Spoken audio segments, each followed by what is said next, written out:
सम्बलपुर संवाद 28तम संस्करण पालित हो जाइछि। मुख्य अतिथि भाव में राजस्व मंत्री सुरेश पुजारी जोग देथिबा बेले सम्मानित अतिथि भाव में पूर्वतन मुख्य शासन सचिव प्रदीप जेना जोग देथिले। ए उत्सव में जोग दे संवाद को अभिनंदन जणावा सहित ओडिया भाषा बंचाइबारे संवाद खबर कागज प्रमुख भूमिका ग्रहण करिछि बोली कहिसंती पूर्वतन मुख्य शासन सचिव। ता सहित संवाद और कनक न्यूज पक्षर आरंभ होइतिबा पुनश्च पृथ्वी कार्यक्रम को प्रशंसा करबा सहित आगामी दिन में कार्यक्रम में निजको सामिल करिवे बोली कहिसंती। आहुरी कहिसंती जे संबलपुर संस्करण संवाद गोटे सफल संस्करण सांबादिक माने तृतीय नयन होई काम करिवार आवश्यकता रहिछि। संवाद पश्चिम ओडिशार स्वर हेकि सारा ओडिशावासी आगे रखुछि।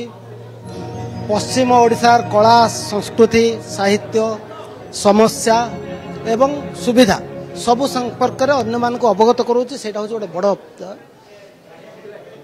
जहाँ फल कौन होछि ना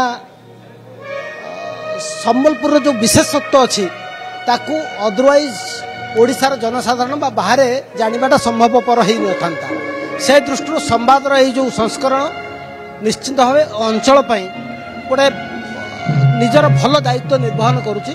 आशा करूँ आगामी दिन में पश्चिम ओडिशार स्वर को आहरी तीक्ष्ण कर संवाद ठीक ढंग से उपस्थापन कर संबलपुर एवं पश्चिमांचल जो सुजोग अच्छी से सुजोग को विश्व दरबार में पहुंचे। ए अंचल रे संवाद प्रति जो भल पाइबाटी अच्छी ताहा आज सभा कार्यक्रम द्वारा प्रमाणित होची। मंत्री महोदय एवं प्रशासक प्रदीप जेना महोदय उपस्थिति एवं सेमानकर परामर्श आम युवबंधु मान को उत्साहित करिवो।